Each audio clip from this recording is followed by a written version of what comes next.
नुकसान हुआ उसके लिए जो दी गई उसकी भी मंजूरी सिंध काबीना ने दी, जिसमें वो अफराद जो इस दुनिया में नहीं रहे उनके लिए 1-1 करोड़ रुपए जो हुकूमत सिंध ने दिए। किसी भी जान की कोई कीमत नहीं है, ये वाज़े करते चलें। किसी भी कॉम्पनसेशन का मकसद किसी की भी जान वापस नहीं ला सकती। तो ये सिर्फ़ और सिर्फ एक टोकन होता है जो हुकूमत उनके पीछे लवाकिन के लिए वो चीज़ें देती है। उसके बाद फिर जो इनिशियली जब तक के उनकी असेसमेंट हो और 5-5 लाख रुपए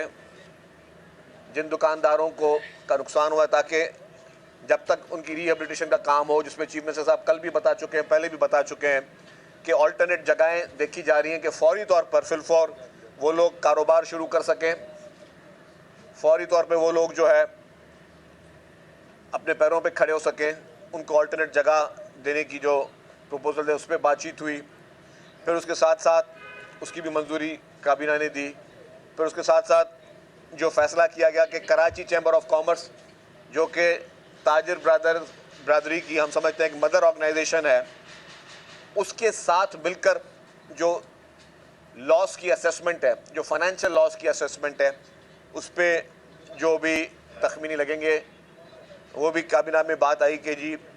चीफ मिनिस्टर साहब के साथ और हुकूमती नुमाइंदों के साथ ताजिर ब्रादरी के मुसलसल रवाबत हैं और डे टू डे बेसिस पे उनसे राब्ते मौजूद हैं। और जिस तरह पहले सानिया बोल्टन मार्केट, जिसमें बोल्टन मार्केट में आग लगाई गई आशूरे के बॉम्ब ब्लास्ट के बाद चंद शरपसंदों और दहशतगर्दों की जानिब से, और फिर जिस तरीके से टिम्बर मार्केट में आग लगी कुदरती, उस पर जिस तरीके से हुकूमत ने उन ताजिर ब्रादरी को, उन अपने कराची के भाइयों और बहनों को अकेला नहीं छोड़ा, तो हुकूमत अब भी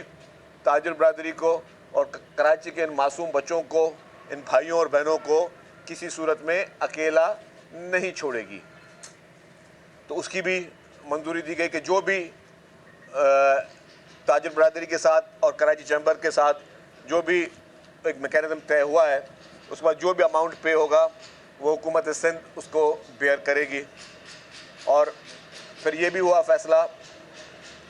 कि एक सब कमेटी बनाई गई जिसकी सदारत चीफ मिनिस्टर साहब करेंगे। उसमें मैं भी इस कमेटी में शामिल हूँ, लॉ मिनिस्टर भी इस कमेटी में शामिल है, लोकल गवर्नमेंट मिनिस्टर भी इसमें शामिल हैं और लेबर मिनिस्टर भी इसमें शामिल हैं। तो ये 5 रुकनी कमेटी को काबीना ने ऑथोराइज़ किया कि आप जो रिपोर्ट, जो कि इंक्वायरी, एक रिपोर्ट चीफ मिनिस्टर साहब ने एक कमेटी तश्कील दी गई है जो कि इंक्वायरी रिपोर्ट बहुत जल्दी ही अब जमा कराएगी। उस रिपोर्ट की रोशनी में जो भी फैसले होंगे, जो भी कार्रवाइयाँ होंगी, वो और जो भी डिसीजंस लेने होंगे वो डिसीजंस वो सब कमेटी करेगी, जिसको कैबिनेट ने ऑथोराइज़ किया, कैबिनेट ने एम्पावर किया कि चीफ मिनिस्टर साहब और वो जो एक सब कमेटी है 5 रुकनी, वो फैसला करेगी कि जी रिपोर्ट आ गई है, रिपोर्ट को गौर से देखेगी और रिपोर्ट के बाद जो भी एक्शंस लेने हैं, तो उसमें किसी किस्म के एक्शंस भी हो सकते हैं, तो वो सारे फैसले वो कमेटी करेगी। उसको भी ऑथराइज़ किया गया। हम समझते हैं कि ये बहुत बड़ा सानिया था और आज दिन तक जो है, और इसके बाद भी इस सानिया को और इसके जो लोग शोधा हैं उनको याद रखा जाएगा। जो बिल्डिंग्स की पोजीशन है, चूँकि रेगुलर बुना पे चीफ मिनिस्टर साहब जब से वाक़या हुआ है एक दिन भी आराम से नहीं बैठे। वज़ीर आला साहब डे टू डे बेसिस पे इसी हादसे से मुंसलिक मीटिंग्स बिना किसी नागे के कर रहे हैं। चीफ मिनिस्टर साहब की मीटिंग में जो उन्होंने फ्यूचर के जो हमारे अब स्टेप्स होंगे कि खुदा ना खास्ता दोबारा इस तरह का वाक़या ना हो, उसके लिए जो फायर ऑडिट और बाकी सारी चीज़ें हैं उस पर भी अमल दरामद चल रहा है। चीफ मिनिस्टर साहब ने ये मीटिंगें भी की हैं कि अब फ्यूचर में जो SOPs बनाई जाएंगी उन तमाम बिल्डिंग्स के लिए, उन बिल्डिंग्स में किस तरीके के आलात होने चाहिए जो कि लाजिम है, उसका भी जो है वो मैकेनिज्म बनाया जा रहा है। और बिल्डिंग कंट्रोल अथॉरिटी और बाकी फायर के जो महकमे हैं फायर फाइटिंग के और असिस्टेंट कमिश्नर्स जो हैं, इन सब पे मुबनी जो है कमेटियाँ सिंध भर में जितनी भी इस तरह की बिल्डिंग हैं जिनमें वो निज़ाम मौजूद नहीं है, उस पर अमल दरामद कराएंगी। अब कोई फायर ऑडिट की रिपोर्ट नहीं जमा होगी, अब अमल दरामद डायरेक्टली होगा कि किस किस बिल्डिंग में नहीं है, उस पर अमल दरामद उस टाइम पीरियड पे होगा। उस पर भी ताजिर बरादरी जो थी कराची चैम्बर ऑफ कॉमर्स की, उन्होंने कहा कि जी हम इसमें आगे बढ़ेंगे, हुकूमत हमारे साथ हो, क्योंकि जितने भी ताजिर, जितनी भी बिल्डिंग्स हैं, जितने भी इलाके हैं, वो सारे कराची चैम्बर ऑफ कॉमर्स के मेंबरान हैं। तो उन्हीं के ज़रिए हम नहीं चाहते कि हुकूमत डायरेक्ट कहीं पे कोई सख्ती करे या किसी को जो है कोई ये इंप्रेशन आए कि जी किसी को शायद कोई नुकसान हुकूमत पहुँचा रही। हुकूमत किसी को नुकसान नहीं पहुँचा रही, हुकूमत आपके कारोबार को का तहफ़्फ़ुज़ कर रही है और आपकी जान और माल का तहफ़्फ़ुज़ करने के लिए कोशिश कर रही है। क्योंकि हज़ारों बिल्डिंग्स हैं और हज़ारों बिल्डिंग्स में मैं समझता हूँ, मेरी अपनी असेसमेंट है कि पूरे पाकिस्तान में कोई 90% बिल्डिंग ऐसी होंगी कि जिनमें इस तरह की सहूलियात मौजूद शायद ना हो, क्योंकि सारी पुरानी बिल्डिंग्स बनी हुई हैं। पहले इस तरीके की चीज़ों का ख्याल नहीं रखा जाता था। गुल प्लाजा भी एक पुरानी बिल्डिंग थी और पूरे पाकिस्तान में ये असेसमेंट हो रही है। और इस वाक़े के बाद मुझे खुशी हुई कि तमाम हुकूमतों ने पूरे पाकिस्तान की, चाहे वो फेडरल गवर्नमेंट हो या प्रोविंशियल गवर्नमेंट्स हो, उन सब ने अपने अपने सूबों में इसकी असेसमेंट स्टार्ट कर दी है। तमाम सूबों में असेसमेंट चल रही है कि जी ये जो बिल्डिंग है, क्योंकि ये वाक़या ये सिर्फ कराची के लिए आई ओपनर नहीं था, ये पूरे पाकिस्तान के लिए आई ओपनर था।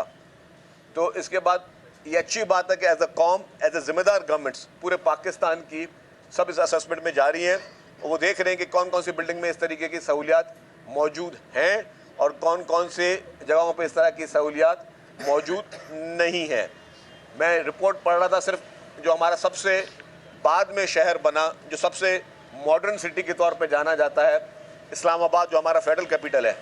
अब मैं एग्जैक्टली शायद नंबर कोई गलत मिस ना कर रहा हूँ तो उसको प्लीज़ बात को पकड़िए नहीं, लेकिन मैंने कहीं रिपोर्ट पढ़ी तो सिर्फ इस्लामाबाद की रिपोर्ट थी, जो कि शहर बाद में बना है, रिसेंटली बना है, कि 50% से ज़ायद बिल्डिंगें इस्लामाबाद में जो है उनमें ये फायर फाइटिंग के बिल्डिंग के अंदर इस तरह का निज़ाम मौजूद नहीं है। ये हम बात करें वो शहर जो कि सबसे बाद में बना है, सबसे मॉडर्न सिटी है और हम सब लोगों का फेडरल कैपिटल है। तो इसी तरीके से जो बाकी बड़े बड़े पुराने शहर हैं उनमें यकीनी तौर पे एक अपने कभी एक कॉमन सेंस की बात की जाती है। कॉमन सेंस ये बनता है कि जी वहाँ पे ये सिस्टम मौजूद नहीं है और इसीलिए सारी हुकूमतें, अच्छी बात है कि प्रोएक्टिव जो है इसके लिए मेजर्स ले रही हैं। कभी कहीं और वाक़या हो जाता है तो हम लोग भी उसके प्रिवेंटिव मेजर्स लेते हैं। तो ये पूरे पाकिस्तान का मसला है। अगर इन बिल्डिंगों में इस तरीके की सहूलियात या उस तरीके की चीज़ें नहीं दी गई हैं तो ये पाकिस्तान का मसला है, ये सिर्फ किसी एक शहर या एक सूबे का मसला नहीं है। तो उस पर भी बड़ी तफसीली तौर पर जो है गवर्नमेंट अपना रोल प्ले कर रही है, बाकी गवर्नमेंट अपना रोल प्ले कर रहे हैं, ये सारी चीज़ें ठीक हो। आज एक और नई शोशा और ख़बर आई सामने कि जी MQM से सिक्योरिटी वापस ली गई है। ये मैं इस बात की वजाहत करता चलूँ, अगेन मुत्तहदा कौमी मूवमेंट इस टूल को प्रोपेगेंडा के तौर पर ले रही है। अगेन वो जिस एक मुहिम पे लगे हुए हैं, क्योंकि जब ये अफसोसनाक वाक़या हुआ तो हर आंख अशकबार थी। पूरे पाकिस्तान की बात बता रहा हूँ और दुनिया भर में जहाँ जहाँ भी ये बात खबरें पहुँची, हर एक शख्स को अफसोस हुआ इस चीज़ पे। लेकिन उसके बाद जो रवैया चंद जमातों का रहा है और वो रवैया नेगेटिव पॉलिटिक्स का रहा है कि एक तरफ आग अभी बुझी नहीं है, एक तरफ अभी डेड बॉडीज़ निकाली नहीं गई थी, तब से आ रहा था कि जी 18वीं तरमीम को ख़त्म कर दो, तब से आ रहा था जी कि कराची को वफाक के हवाले कर लो, तब से जो है वो प्रोग्राम शुरू। भाई आप पहले एक वाक़या हुआ है, उसके मुहरक़ात आने दें, उसके रिज़ल्ट्स आने दें। उन लवाहिकीन को ने क्या कसूर किया? जो लवाहिकीन इस वक्त वहाँ पे परेशान थे, वो अपने प्यारों की डेड बॉडीज़ ढूंढ रहे थे और आप लोग जो हो यहाँ पे सियासत करना शुरू हो गए और फिर उसी बात का तसलसल कि जी